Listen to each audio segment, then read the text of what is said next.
nós não temos uma expectativa com barrada adicional de preço, seja de corrente, água ou gasolina, diesel, lo bem fora de parte de preço internacional. No caso específico de Aqualectra, pensei,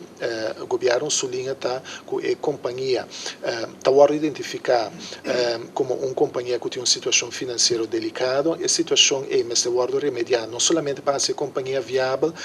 anto de maneira e permitir inversão que está optimalizar a maneira de funcionar, mas fundamentalmente que está dando espaço para barrada na adicional de preço corrente. No momento na que nós temos uma situação que o preço promédio de para quilowatt-hora está alrededor de 56 cents para quilowatt-hora.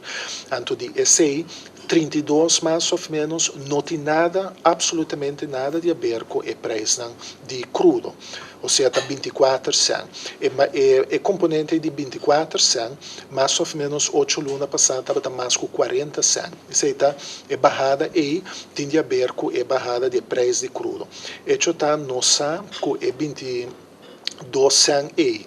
24 cents que nós temos no momento na que a margem para seguir bata roupa limitar, ou seja, tem o processo de eficiência da Aqualectra, nós vai ganhar espaço para seguir o preço de corrente, para o governo identificar o preço atual de tanto água como corrente como um obstáculo para um desenvolvimento econômico duradouro, mas também um obstáculo para a situação social do nosso país. Mesmo ser indicar se também que, por exemplo, dentro de laster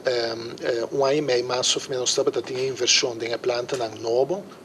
na docweg caminda e cena lo permitir uma barrada adicional de preço de corrente, para isso nós temos espera ainda para o naquele momento não está tomado em serviço, ou seja, quando está incorporar integralmente riba a rede, de maneira que nós por vai over na adaptar o preço também para parte, mas é uma adaptação limitada, ele não tem a magnitude barrada, não está associada dentro de laster 4 lunas na mais ou menos, mas nós queremos que um aporte para o preço de corrente.